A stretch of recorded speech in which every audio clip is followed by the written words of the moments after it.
ஸ்ரீ சாயிநாத ஸ்தவனமஞ்சரி. சுக்லாம் பரதரம் விஷ்ணும் சசிவன்னம் சதுர்புஜம் பிரசன்னவதனம் தியாயேத் சர்வ விக்னோபசாந்தயே. ஸ்ரீ கணேசாய நமக.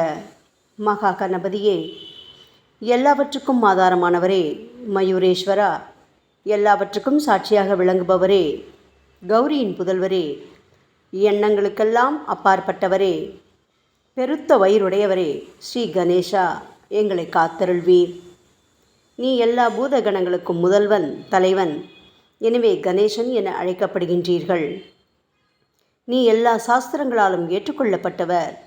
புனிதமான முகமுடைய பாலச்சந்திரனே, எங்களை காத்தருள்வீர். ஓ சாரதே, சரஸ்வதியே, கலைவாணியே, வாக்கின் தெய்வமே, நீ வார்த்தைகளுக்கெல்லாம் தலைவி. உலகின் உயிரோட்டத்தின் காரண கர்த்தாவே நீங்கள்தான். நீங்கள் படைப்பாளிகளின் இறைவி. நீங்கள் எப்பொழுதும் இத்தேசத்தின் அணிகலன். எங்கும் நிறைந்திருக்கும் எல்லையில்லாத சக்தியே, சரஸ்வதியே, உங்கள் பாதங்களை வணங்குகிறோம். முழுமையான பரபிரம்மே, மகான்களுக்கு பிரியமானவரே, பண்டரிநாதன் உருவில் வெளிப்பட்ட அவதாரமே, எல்லையற்ற கருணை உள்ளம் கொண்டவரே, பரமதயாளா, பாண்டுரங்கா. பொம்மலாட்டக்காரன் தன் கையில் உள்ள கயிற்றால் பொம்மைகளை ஆட்டுவிப்பது போல் பிரபஞ்சம் எங்கும் நிறைந்து நின்று உலகை ஆட்டுவிக்கும் ஒரு பொம்மலாட்டக்காரர் நீங்கள். உங்கள் மெய்ப்பொருளை உய்த்துணர அறிவியல் ஏடுகளும் புனித நூல்களும் இன்னமும் முயன்று கொண்டுதான் இருக்கின்றன. மெத்த படித்தவர்களுக்கோ நீங்கள் வெளிப்பட்டதே இல்லை. ஓ சக்கரபாணியே, பாண்டுரங்கா, அத்தகைய அறிவற்றவர்கள் வெறும் வார்த்தை ஜாலங்களிலேதான் சிக்கொண்டவர்கள். மகான்கள் மட்டுமே உங்களை உணர்வார்கள். மற்றவர்கள் குழப்பமடைந்துள்ளார்கள். உங்களுக்கு பக்தியோடு கூடிய சாஷ்டாங்க நமஸ்காரத்தை செய்கிறோம். ஓ 5 முகங்கள் கொண்ட சங்கரனே, மனித மண்டை ஓடுகளான மாலை அணிந்தவரே, நீலகண்டரே, திகம்பரா, ஓம்கார வடிவானவரே, பசுபதியே, எங்களை காத்தருள்வீர். எல்லா நேரங்களிலும் எவருடைய உதடுகள் உங்களுடைய நமச்சிவாய நாமத்தை உச்சரிக்கின்றதோ அவர்களது உலகியல் துன்பங்கள் முழுமையாக நீங்கிவிடும். ஓ ஜடாமுடியை தரித்த சிவனே, உங்கள் நாமத்தின் சக்தி அத்தகையது. உங்களது பாதங்களை வணங்கி நாங்கள் ஸ்ரீ சாயிநாதரின் புகழை கூறும் இந்த துதியை எழுதுகிறோம். இந்த அருட்பணி முழுமையடைய எங்களுக்கு அருள்வாயாக நீலகண்டா, ஆலகால விஷமுண்ட சிவனே. இப்பொழுது அத்ரி மகரிஷியின் புதல்வரான தத்தாத்ரேயர், அவரவர் குலதெய்வங்கள் இந்திரன், துகாராம், ஞானிகள் மற்றும் எல்லா சாய் பக்தர்களையும் பணிகிறோம். ஸ்ரீ ஷீரடி சாய்நாதா, உமக்கு வெற்றி கிட்டட்டும். பாவிகளை கடைத்தேற்றும் கருணையுள்ளவரே, உங்கள் பாதங்களில் எங்களது தலையை வைத்து வேண்டுகிறோம். உமது பாதுகாப்பை எங்களுக்கு அருள்வாய். நீங்கள் முழுமையான பரபிரம்மம், ஆனந்தத்தின் இருப்பிடம். நீங்களே விஷ்ணு. மன்மதனை எரித்த ஊமையொரு வாகனும் நீங்களே. சாயி, நீங்கள் மனித வடிவில் தோன்றிய இறைவன். அறிவு என்னும் ஆகாய சூரியன். நீங்கள் கருணை கடல். நீங்கள் பிறவி பிணிக்கு ஓர் அருமருந்து. நீங்கள் ஏழைகளுக்கும் கீழ்த்தட்டு மக்களுக்கும் விரும்பியதை கொடுக்கும் சிந்தாமணிக்கல். நீங்கள் உங்கள் பக்தர்களை பரிசுத்தப்படுத்தும் தெய்வம். உலக வாழ்க்கை என்னும் சம்சார கடலில் மூழ்குபவர்களை காப்பாற்றும் ஓடம். நீங்கள் அஞ்சுபவர்களின் புகலிடம். சாயி, நீங்கள் இந்த பிரபஞ்சம் தோன்ற முதற்காரணமான பரிசுத்த பேரின்ப பேருணர்வு, அதாவது சைதன்யம். நீங்கள் கருணையே உருவானவர். உங்களது பலவிதமான வெளிப்பாடுகளில் இந்த உலகமும் ஒன்று. நீங்கள் பிறப்பற்றவர். சாவும் உங்களை தொட முடியவில்லை. எங்களது நீண்ட ஆழமான சிந்தனைக்கு பின் வெளிப்பட்ட கருத்தே இது என் குருநாதா. பாபா, பிறப்பு இறப்பு என்பவை அஞ்ஞானத்தால் தோன்றும் வெளிப்பாடே. ஓ மகராஜ், நீங்களோ இறப்பும் பிறப்புமற்ற சுதந்திர பறவை அல்லவா? தண்ணீர் நீரூற்றுக்காக தோன்றினால் அதன் ஆதாரம் அங்கு இருப்பதாக அர்த்தமா? ஏற்கனவே நீர் பூமிக்குள் நிரம்பி இருந்தது. பூமியின் உள்ளே இருந்து ஊற்றாக வெளியே வந்தது, அவ்வளவுதான். மணற்படுகையில் நீர் ஊற்றாக வெளிப்பட்டதும் அது நீரோடை என்று பெயர் பெற்றது. தண்ணீர் இல்லாவிட்டால் அது வெறும் மணற்படுகையே. அந்த மணற்படுகையில் தண்ணீர் ஊற்றாக வந்தாலும் அல்லது வற்றி போனாலும் தண்ணீருக்கு அதனால் ஒன்றும் ஆவதில்லை. ஏனென்றால் தண்ணீர் அந்த மணற்படுகைக்கு எந்தவிதமான முக்கியத்துவமும் கொடுப்பதில்லை. ஆனால் அறியாமையால் மணற்படுகையோ நீர் நிரம்பி இருந்தால் அது பெருமைப்பட்டு கொள்கிறது. ஆகையால் நீர் வற்றிய உடனே அது மிகவும் மனவருத்தம் அடைகிறது. இந்த மனித உடலும் ஒரு விதத்தில் அந்த மணற்படுகை போன்றதே. புனித பேரின்ப நிலையை அந்த நீரூற்றின் தூய தண்ணீருக்கு ஒப்பிடலாம். இம்மாதிரி எண்ணற்ற மணற்படுகைகள், அதாவது மனித உடல்கள் இருந்த போதிலும் அவற்றில் உள்ள நீர், அதாவது பேருணர்வு எனப்படும் சைதன்யம் மட்டும் மாறுபடுவதே இல்லை. கருணையுள்ளம் கொண்டவரே சாய்நாதா, நாங்கள் உங்களை ஆதியும் அந்தமும் இல்லாதவர், பிறப்பற்றவர் என்று கூறுவோம். இந்திரனின் கையில் இருக்கும் வஜ்ராயுதம் நீங்கள். இந்த வஜ்ராயுதம் ததீசி என்ற முனிவரின் முதுகெலும்பை கொண்டு தயாரிக்கப்பட்டது. இதுவரை இந்த பூமியில் எத்தனையோ எண்ணற்ற உயிரினங்கள் தோன்றியுள்ளன, இப்பொழுதும் தோன்றிக் கொண்டுதான் இருக்கின்றன. வரும் காலத்தில் மேலும் எண்ணற்ற உருவங்கள் தோன்றத்தான் போகின்றன. அந்த ஒவ்வொரு தோற்றத்திற்கும் ஒரு தனி உருவமும் பெயரும் கிடைக்கும். இந்த உயிர்கள் ஒவ்வொன்றும் பெயராலும் தோற்றத்தாலும் மட்டுமே இவ்வுலகில் அடையாளம் காட்டப்படுகிறது. ஆகையால் அந்த சுத்த பேருணர்வு நிலையை நீ நான் என்று பிரித்து காட்டுவது சரியல்ல. ஏனென்றால் எது இரண்டாக தோன்ற முடியாதோ அதுவே உண்மையில் பரிசுத்த பேரின்ப பேருணர்வு எனப்படும்.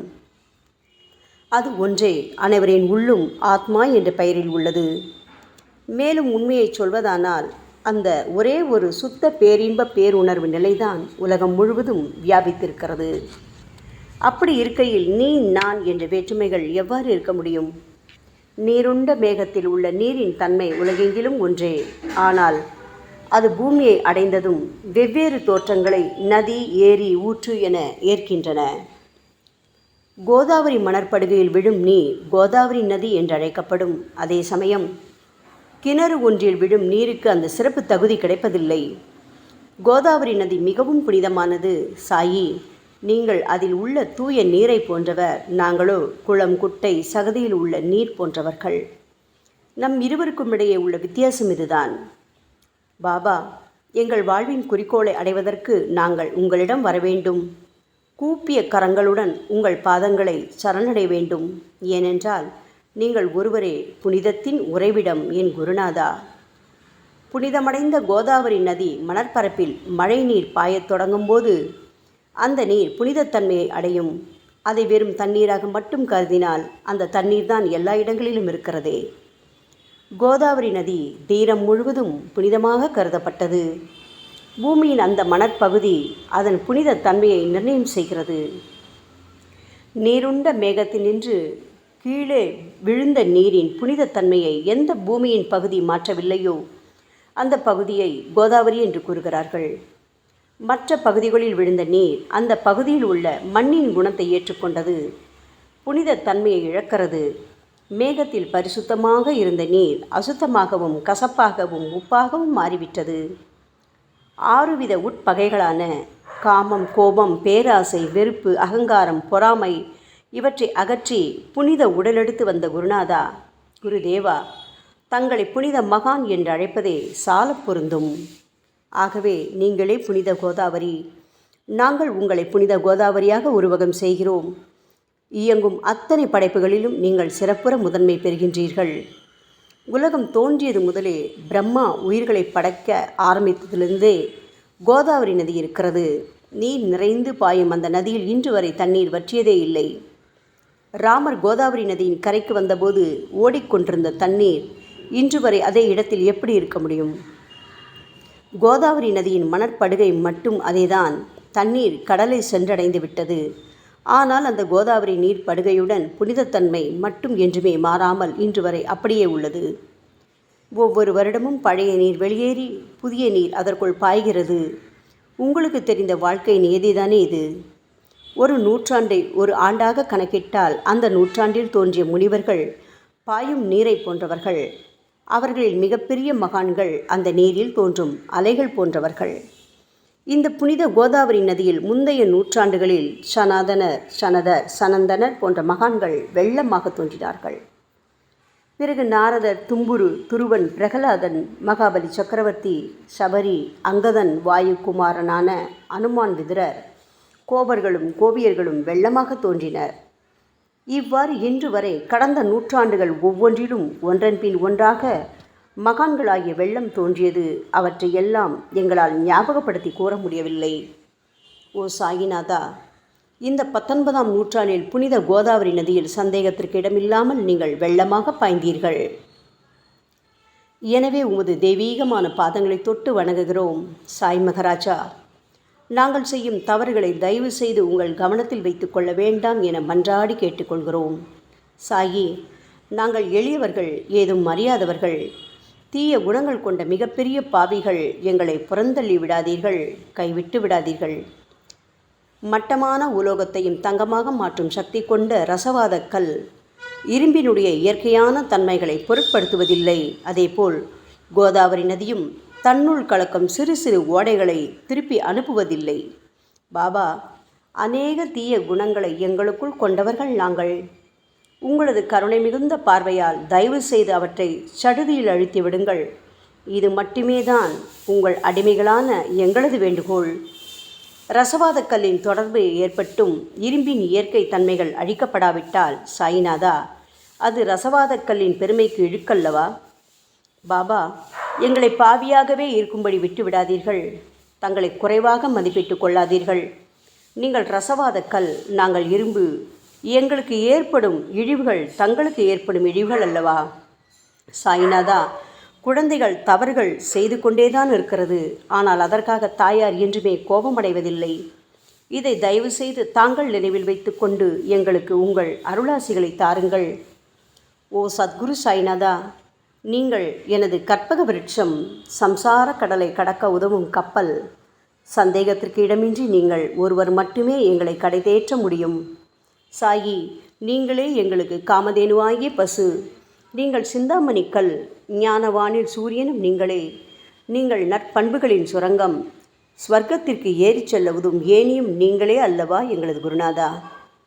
புனித செயல்களின் நிறைகள் நிறைய கொண்டவரே, பரிசுத்தமானவரே, சாந்தி மற்றும் பேரின்பத்தின் மொத்த உருவமே தீனதயாளா, குறைகளற்ற முழுமையான அறிவாக உருவெடுத்தவரே, மனிதர்களில் உன்னதமானவரே, சாந்தி மற்றும் மன்னிப்பதின் உறைவிடமே, எங்களின் அடைக்கலமே, எங்களை ஆசீர்வதியுங்கள், எங்களை ஆசீர்வதியுங்கள். கலியுகம் ஆரம்பித்தவுடன் மகாவிஷ்ணுவால் உலகம் உய்ய அனுப்பப்பட்ட 9 நாதர்களில் ஒருவனான சத்குரு மச்சீந்திரநாதரும் நீங்களே. பரமேஸ்வரன் நெற்றிக்கண்ணை திறந்தவுடன் அந்த அக்னியில் தோன்றிய மகாத்மா ஜாலந்தரும் நீங்களே.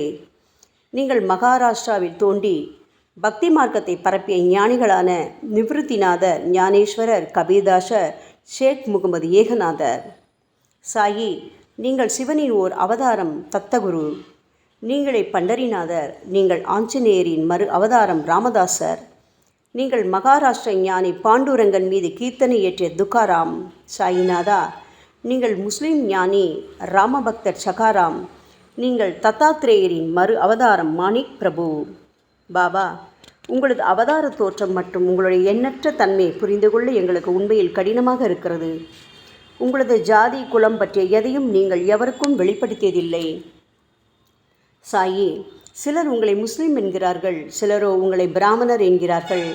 கிருஷ்ண பரமாத்மாவை போன்று எண்ணற்ற தெய்வீக லீலைகளை செய்வதெல்லாம் உங்களுக்கு ஒரு விளையாட்டல்லவா? ஸ்ரீ கிருஷ்ண பரமாத்மாவை பார்த்து பல்வேறு மக்கள் பலவிதமான பெயர்களிட்டு அவரை அழைத்தனர். சிலர் அவரை யதுகுலத்தின் அணிகலன் என்றார்கள். சிலர் அவரை மாடுகள் மேய்க்கும் இடையன் என்றும் அழைத்தனர். தாயான யசோதை அவரை பச்சிளம் குழந்தை என்றாள். கிருஷ்ணரின் மாமனாகிய கம்சன் அவரை உயிரை குடிக்கும் மகா காலன் என்றான். அர்ஜுனன் அவரை எங்கும் நீக்கமர நிறைந்துள்ளவர் என்றான். அவ்வாறே சாய்நாதா, ஒவ்வொரு மனிதனின் மனநிலைக்கு ஏற்ப அவரவர் எண்ணங்களுக்கு ஏற்ப உங்களுக்கு பெயர்களை சுட்டி மகிழ்ந்தார்கள். மசூதி, நீங்கள் வாழும் இருப்பிடம். உங்கள் காதுகள் இந்து மத வழக்கப்படி குத்தப்படவில்லை. அதேபோல் பாத்தியா ஓதுவதை பார்த்து நீங்கள் முஸ்லிம் என்று கூறுவது பொருத்தமானதே. சாய்நாதா, நீங்கள் துனி மூலம் அக்னியை வழிபடுவதை பார்த்து நீங்கள் ஒரு இந்து என்று முடிவு செய்யப்பட்டது. பாபா, இந்த வெளிப்புற வித்தியாசங்களை வீண் விவாதம் செய்யும் எண்ணம் கொண்டவர்களே விரும்புவார்கள். உண்மையான ஞானத்தில் ஆர்வம் கொண்டவர்கள் இந்த வெளிப்புற வேறுபாடுகளுக்கு முக்கியத்துவம் தரமாட்டார்கள்.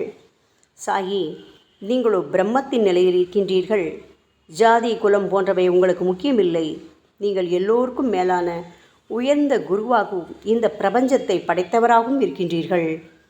முஸ்லிம் இந்துக்களிடையே பகைமையுணர்வு ஏற்பட்டதால் அவர்களுக்கிடையே இணக்கமான உறவையும் ஒற்றுமையையும் ஏற்படுத்துவதற்காகவே அல்லவா நீங்கள் மசூதியில் அமர்ந்து அக்னி வழிபாட்டை நடத்தி உங்கள் லீலைகளை பக்தர்களுக்கு காட்டினீர்கள்.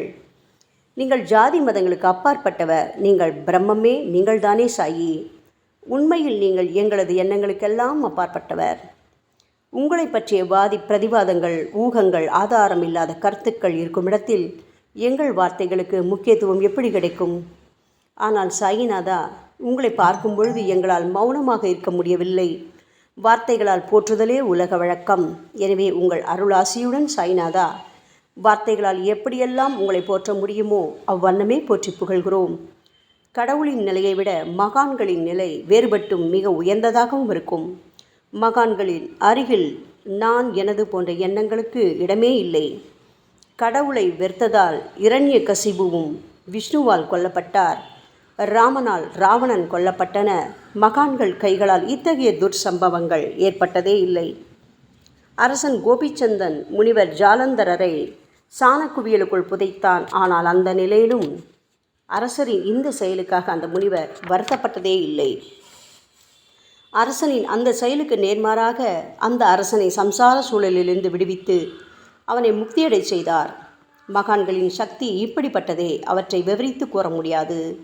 மகான்கள் சூரியனின் ஒளியை போன்று பிரகாசிக்கக்கூடியது. சந்திரனின் மென்மையான ஒளிக்கதிர்கள் போல் இதயத்திற்கு ஆறுதல் கொடுக்கும் தன்மை கொண்டது. மகான்களின் அருள் கஸ்தூரியின் நறுமணம் போன்றது.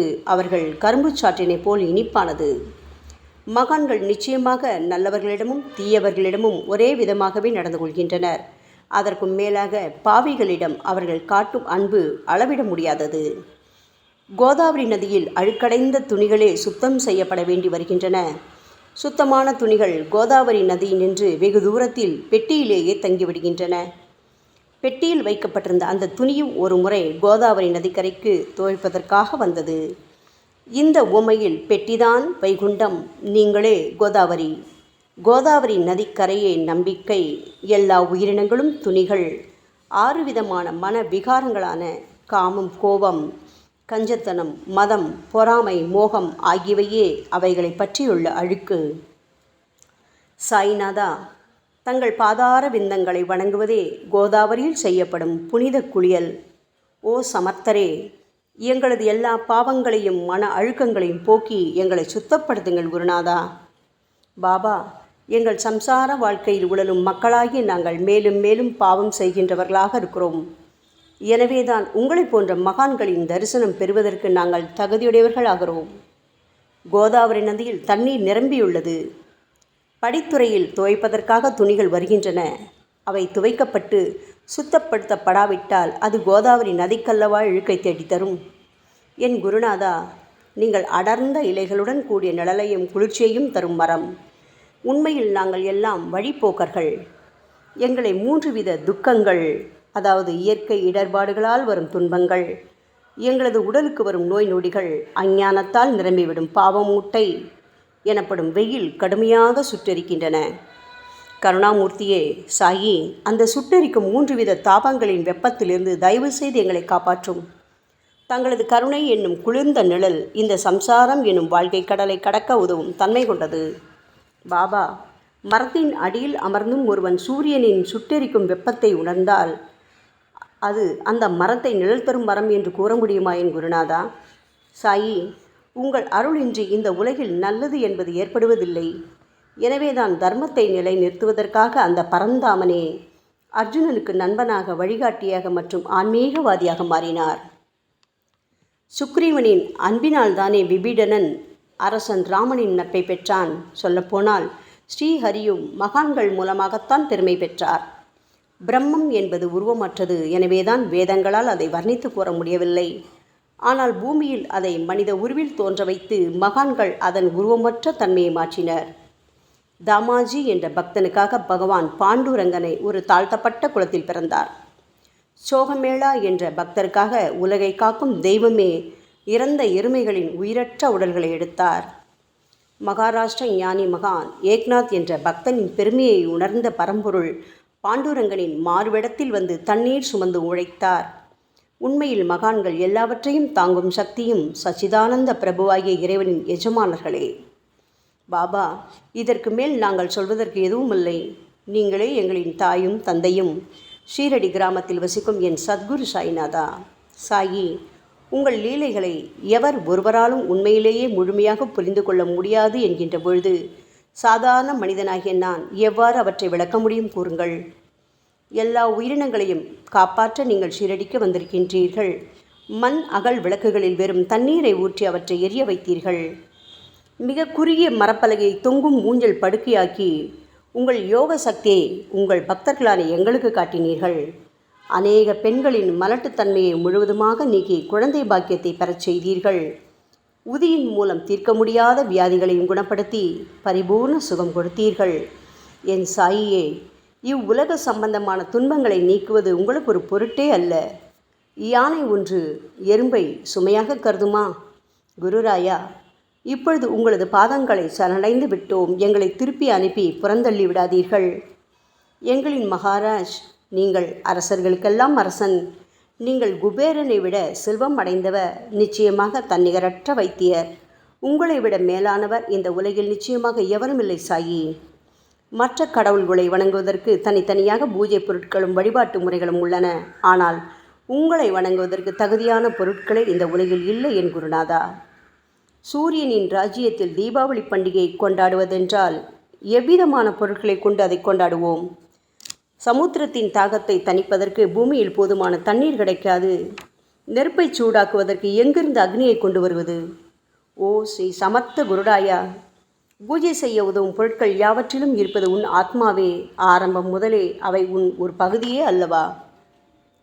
மேலே கூறப்பட்டவையெல்லாம் தத்வார்த்த ரீதியில் கூறப்பட்டவையே. அனுபவங்களின்றி கூறப்படும் வார்த்தை ஜாலங்கள் வீணே. சம்பிரதாய சடங்குகளின்படி உங்களுக்கு பூஜை செய்ய வேண்டுமென்றால் அதனை செய்வதற்கு தேவையான பூஜை சாமான்கள் எங்களிடத்தில் இல்லையே என் குருநாதா. கருணாமூர்த்தியே, எங்களின் கற்பனை திறனின் அடிப்படையில் உங்களுக்கு வழிபாடு செய்கிறோம். தயவு செய்து அந்த வழிபாட்டை இந்த அடிமைகளிடமிருந்து ஏற்றுக்கொள்ளுங்கள். சாயி, இப்பொழுது எங்களது அன்பு மிகுந்த கண்ணீரால் உங்கள் பாதங்களை கழுவுகிறோம். உண்மையான பக்தி என்னும் சந்தனத்தை அரைத்து சாந்தாக்கி உமக்கு இடுகிறோம். அழகிய வார்த்தைகளால் எழுதப்பட்ட இந்த துதியையை உமக்கு மாலையாக அணிவிக்கின்றோம். எங்களது கெட்ட குணங்களை தூபமாக்கி உமக்கு முன் எரிய விடுகிறோம். உமக்கு முன் எரியும் போது எந்தவிதமான தீய வாசனையும் எழுவதில்லை. சாயி, உமக்கு முன்பு இல்லாமல் வேறு எங்காவது இந்த தூபம் எரிய விடப்பட்டால் அது கீழே உள்ளது மாதிரி ஆகும். அதாவது சாம்பிராணியை நெருப்பில் போட்டவுடன் அது பொசுங்கி அதில் உள்ள நல்ல மனம் என்ற நற்குணம் அதை விட்டு மறைந்து போகிறது. பாபா, உமக்கு முன் அது எரியும் போது எங்களது கெட்ட குணம் என்கின்ற அழுக்குகள் எரிந்து நல்ல குணம் மட்டுமே மிஞ்சியிருக்கிறது. மனதில் உள்ள தீய குணங்கள் யாவும் எரிந்த பிறகு மனம் மாசற்ற தூய கங்கை தீர்த்தம் போல் ஆகின்றது. கருணை மூர்த்தியே, மாயை மோகம் என்ற தீபத்தை உங்கள் முன் ஏற்றி காட்டுகிறோம். அதன் மூலம் எங்களது மனம் வைராக்கியத்தை அடைய அருள்வீராக. பரிசுத்தமான நம்பிக்கை என்ற சிம்மாசனத்தை நீங்கள் என்னுள் அமர்வதற்கு ஆசனமாக உமக்கு தருகிறோம். அதில் அமர்ந்து கொண்டு எங்களது பக்தி என்ற நெய்வேத்தியத்தை ஏற்றுக்கொள்ளுங்கள் சாயி. எங்களது பக்தி என்ற நெய்வேத்தியத்தை ஏற்றுக்கொண்டு அதன் சாரை மட்டுமாவது எங்களுக்கு தயவு செய்து கொடுப்பீராக. ஏனெனில் நாங்கள் எல்லாம் உமது பால்குடி மாறாத பச்சிலம் குழந்தைகள் அல்லவா. உங்கள் அருட்பாலில் எனக்கு உரிமை உண்டு. பாபா, என் மனத்தையே உமக்கு தட்சணையாக கொடுக்கிறேன். ஆகையால் நாங்கள் செய்யும் காரியங்கள் யாவற்றிலும் நான் செய்கிறேன் என்று நாங்கள் உரிமை கொண்டாட முடியாது. ஏனென்றால் நினைக்கும் மனதைத்தான் உமக்கு அர்ப்பணித்து விட்டோமே சாயி. இப்பொழுது பணிவுடன் கூடிய பிரார்த்தனையோடு உங்கள் பாதங்களில் சாஷ்டாங்க நமஸ்காரம் செய்கிறோம். ஓ தெய்வீக சாய்நாதா, தயவு செய்து நீங்கள் அதை ஏற்றுக்கொள்ளுங்கள். 8 பிரார்த்தனைகள். சாய்நாதா, சாந்தமான மனம் உடையவரே, அறிவின் சிகரமே, அன்புள்ளம் கொண்டவரே, கருணை கடலே, உண்மையின் உறைவிடமே, மாயை என்னும் இருளை அகற்றுபவரே, ஜாதி மதங்களுக்கு அப்பாற்பட்ட துறவியே, எங்களின் புரிந்து கொள்ளும் திறமைக்கும் அப்பாற்பட்டவரே, அன்பின் இருப்பிடமே, ஷீரடிநாதா, எங்களை காப்பாற்றும், எங்களை காப்பாற்றும். ஞான சூரியனே, ஞானத்தை அளிப்பவரே, எல்லாவித நல்ல செயல்களையும் செய்பவரே, பக்தர்களின் மனங்களில் ஒளிரும் பரமஹம்சரே, தங்களை சரணடைந்தவர்களை காப்பவரே, சாயி, படைக்கும் தொழில் புரியும் பிரம்மாவே நீங்கள், காக்கும் கடவுள் விஷ்ணுவே நீங்கள். 3 உலகங்களையும் கடைசி லயமடையச் செய்யும் ருத்ரனுமான சிவனும் நீங்களே. பாபா, நீங்கள் இல்லாத இடமே இந்த பூமியில் ஏது? எல்லாம் அறிந்த இறைவன் நீங்கள். எங்கள் அனைவரின் இதயங்களிலும் வசிப்பவரும் நீங்கள்தானே சாயி. என் குருநாதா, எங்களது எல்லா குற்றங்களையும் மன்னிக்க வேண்டும் என வேண்டி கேட்டுக்கொள்கிறோம். அலை அலைகளாக வரும் சந்தேகங்களையும் மன மயக்கங்களையும் போக்குவீராக. சாயிநாதா, நீங்கள் பசு, நான் புதிதாக பிறந்த இளங்கன்று, நீங்கள் சந்திரன், நாங்கள் சந்திரகாந்தக்கள். தங்கள் பாதங்கள் புண்ணியத்தை கொடுக்கும் கங்கை நதி. பணிவுடன் சாய் அடிமைகளான நாங்கள் உங்கள் பாதங்களில் வணங்குகிறோம். உங்கள் கைகளை எங்கள் தலைமீது வைத்து ஆசி கூறுங்கள். எங்களது கவலைகளும் துன்பங்களும் அனைத்தும் பறந்தோடட்டும். நாங்கள் எல்லாம் உங்கள் குழந்தைகள் அல்லவா சாயி. பாபா, இந்த 8 துதிகளையும் கூறி நாங்கள் உங்களை சாஷ்டாங்க நமஸ்காரம் செய்கிறோம். எங்களது பாவங்கள், துயரங்கள், ஏழ்மை யாவும் உடனடியாக விலகட்டும். சாயிநாதா, நாங்கள் உங்களது பாத கமலங்களையே எங்களது உயிர் மூச்சாக கொண்ட உங்களது அன்பு குழந்தைகள். தயவு செய்து எங்கள் மீது கடுமை காட்டாதீர்கள். நீங்கள் தூய சந்தனம், நாங்களோ முள்ளடர்ந்த புதர். நீங்கள் புனிதமான கோதாவரி, நாங்களோ பெரும் பாவிகள். ஓ குருநாதா, உங்கள் தரிசனம் கிடைத்த பிறகும் எங்களிடம் உள்ள கெட்ட குணங்கள் என்ற அழுக்கு எங்கள் மனதிலேயே தங்கி இருக்குமானால் உங்களை சந்தனம் எப்படி என்று கூறுவார்கள்? கஸ்தூரியின் அருகாமையினால்தான் மண்ணும் மலரின் தொடர்பினால்தான் நாரும் மனம் பெறுகிறது. மகான்களும் அப்படிப்பட்டவர்களே. அவர்களுடன் தொடர்புடைய எந்த பொருளும் மிகவும் உயர்வாக மதிக்கப்படுகிறது. சிவபெருமானின் விபூதி, நந்தி ஆகியவற்றை ஏற்றுக்கொண்டதால் 8 திக்குகளிலும் அந்த பொருட்கள் புகழ் பெறுகின்றன. இடையர்களை மகிழ்விப்பதற்காக யமுனை நதிக்கரையில் உள்ள பிருந்தாவனத்தில் உலகிற்கெல்லாம் இறைவனான கிருஷ்ண பரமாத்மா ஊரியடி என்ற விளையாட்டை விளையாடினான். அனைவராலும் அது ஏற்றுக்கொள்ளப்பட்டது. ஆகவே நாங்கள் பாவிகளான போதிலும் உங்கள் சேவையில் ஈடுபட்டுள்ளோம். ஓ குருநாதரே, எங்களது நிலைமையை பற்றி மனதில் தயவு செய்து எண்ணிப்பாரும். ஓ சாயிநாதா கருணாமூர்த்தியே, இந்த லௌகீக உலகிலோ அல்லது ஆன்மீக வழியிலோ எந்த விஷயங்களெல்லாம் எங்களுக்கு சந்தோஷத்தை கொடுக்கும் என எங்களது மனம் சந்தேகமில்லாமல் நம்புகின்றதோ அவற்றையெல்லாம் நீங்கள் எங்களுக்கு அளித்தருள வேண்டும் சாயி. உங்களது கருணையால் இந்த மாதிரி செய்துவிடுங்கள் சாயி. எங்களது மனத்தை அடக்கி விடுங்கள். சமுத்திரங்கள் எல்லாம் தித்திப்பாக மாறினால் பிறகு அவை உப்பு கரிக்குமே என்ற பயம் தோன்றாதே. பாபா, சமுத்திரத்தை தித்திப்பாக்கும் சக்தி உங்களுக்கு உண்டு. ஆகையால் தான் எங்களது இந்த வேண்டுகோள்.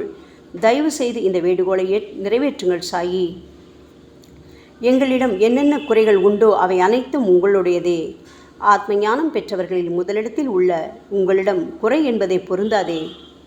சரணாகத வச்சலா, இப்பொழுது இதற்கு மேலும் நான் ஏன் அதிகம் பேச வேண்டும்? நீங்கள் மட்டும்தானே எங்களது ஒரே அடைக்கலம். தாயின் இடுப்பில் உள்ள குழந்தை இயல்பாகவே பயமற்று இருக்கும் அல்லவா? மகாராஜா, இந்த துதியை எவரவர்களெல்லாம் அன்புடனும் ஆத்மார்த்தமாகவும் படிக்கின்றார்களோ அவர்கள் ஒவ்வொருவரின் ஆசைகளை தயவு செய்து நிறைவேற்றி கொடுங்கள் சாயி. இந்த துதியை படிப்பவர்களின் 3 வித தாபங்களையும், இயற்கையின் இடர்பாடுகளில் வரும் துன்பங்கள், நமது உடலுக்கு வரும் நோய் நொடிகள், அஞ்ஞானத்தால் நிரம்பிவிடும் பாவம் மூட்டை ஓராண்டிற்குள் விலகிவிடும் என்பதே இந்த துதிக்கு உங்களது ஆசையாக என்றென்றும் நிரந்தரமாக இருக்க வேண்டும் பாபா. பாராயண முறை. குளித்து முடித்துவிட்டு மனதில் முழுமையான நம்பிக்கையுடன் தொடர்ந்து இந்த துதியை பாராயணம் செய்ய வேண்டும். அப்படி முடியாவிட்டால் வாராவாரம் வியாழந்தோறும் சத்குருவை வணங்கி அவர் உருவை தியானம் செய்து கொண்டு இந்த துதியை பாராயணம் செய்யுங்கள். இதுவும் கூட முடியாவிட்டால் மாதம் வரும் 2 ஏகாதசி தினங்களில் இந்த துதியை பாராயணம் செய்யுங்கள். இது ஏற்படுத்தும் விளைவுகளை பார்த்து அதிசயப்படுவீர்கள். குருமூர்த்தியான சாய்நாதர் இந்த துதியை பாராயணம் செய்பவர்களுக்கு இவ்வுலகியல் ஆசைகளை முழுமையாக உடனடியாக நிறைவேற்றுவார். இந்த துதியை திரும்ப திரும்ப பாராயணம் செய்வதால் முட்டாள்கள் கூர்மையான புத்தியை அடைவார்கள். யாருடைய வாழ்நாளாவது குறைவானதாக இருப்பேன் இந்த துதியை அவர்கள் படிப்பதால் 100 ஆண்டு காலம் வாழ்வார்கள். இந்த துதியை தொடர்ந்து பாராயணம் செய்து வந்தால் செல்வம் குறைவாக ஏழையாக இருந்தால் செல்வத்தின் அதிபதி குபேரன் அவர்கள் வீட்டிற்கு வந்து தங்கி அவர்களுக்கு ஏவல் புரிவான். இது சத்தியம், இது சத்தியம், இது சத்தியம் என 3 முறை கூறுகிறார். குழந்தை செல்வம் இல்லாதவர்கள் இந்த துதியை தொடர்ந்து படித்து வந்தால் குழந்தை செல்வம் பெறுவர். இந்த துதியை படிப்பவர்களின் வியாதிகள் எல்லா பக்கங்களிலும் பறந்தோடிவிடும். வியாதி நின்று குணம் கிடைக்கும். இந்த துதியை திரும்ப படித்தால் பயம் மற்றும் கவலை மறைந்து போகும். மதிப்பும் மரியாதையும் கிடைக்கும். அழிவற்ற பிரம்மத்தை உணர்வார்கள். பிரம்ம ஞானம் கிட்டும். அறிவுடையோரே, இந்த துதியின் மீது உங்கள் இதயங்களில் முழுமையான நம்பிக்கை வையுங்கள். சந்தேகங்கள், நம்பிக்கையின்மை, தவறான எண்ணங்கள் ஆகியவற்றுக்கு கொஞ்சம் கூட மனத்தில் இடம் கொடுக்காதீர்கள். ஷீரடிக்கு புனித பயணம் மேற்கொள்ளுங்கள். பாபாவின் தாமரை பாதங்களை மனதில் இருத்துங்கள். அவர் அனாதைகளின் உறவினர், பக்தர்களின் விருப்பங்களை நிறைவேற்றும் கற்பகத்தரு, கேட்டதை கொடுக்கும் கலியுக தெய்வம். பாபாவால் உணர்வூட்டப்பட்டு இந்த துதியை நான் இயற்றினேன். இல்லாவிட்டால் எந்த விதமான முக்கியத்துவமும் இல்லாத என்னால் இந்த துதியை எவ்வாறு எழுத முடியும்? ஆங்கில ஆண்டு 1918 புரட்டாசி மாதம் வளர்பிறையில் விநாயக சதுர்த்தி அன்று சூரிய உதயத்துக்கு முன் இந்த பாமாலை நிறைவு செய்யப்பட்டது. புனிதம் வாய்ந்த நர்மதா நதிக்கரையில் இந்தூருக்கு அருகிலுள்ள ஊரான மகேஸ்வர கஷேத்திரத்தில் ஸ்ரீ அகல்யா தேவியின் சந்நிதியில் சாயிநாதரை போற்றி பாடும் இந்த சவண மஞ்சரி நிறைவடைந்துள்ளது. மகேஸ்வரம் என்ற புனித தலத்தில் இந்த துதி நிறைவடைந்தது. ஸ்ரீ சாயிநாதர் என் மனதிற்குள் புகுந்து இந்த துதியின் ஒவ்வொரு வார்த்தையையும் புற வைத்தார். தாஷ்கன் மகராஜ் எல்லா ஞானிகள் மற்றும் துறவிகளின் வேலையாள். எங்கும் மங்களம் பொங்கட்டும். ஸ்ரீ சாயிநாதரை போற்றி பணிவுடன் எழுதப்பட்ட இந்த ஸ்ரீ சாயிநாத ஸ்தவன மஞ்சரி என்ற துதி பாராயணம் செய்பவர்கள் சம்சார கடலை கடக்க உதவட்டும். இது ஸ்ரீ பாண்டுரங்கனுக்கு தாஷ்கனு மற்றும் சாய் பக்தர்களின் நம்பிக்கை மற்றும் பணிவோடும் கூடிய பிரார்த்தனை. மங்களம், சுபமங்களம். ஸ்ரீ சச்சிதானந்த சமர்த்த சத்குரு ஸ்ரீ சாய்நாத் மகராஜ் கி ஜெய். ஓம் சாய்ராம்.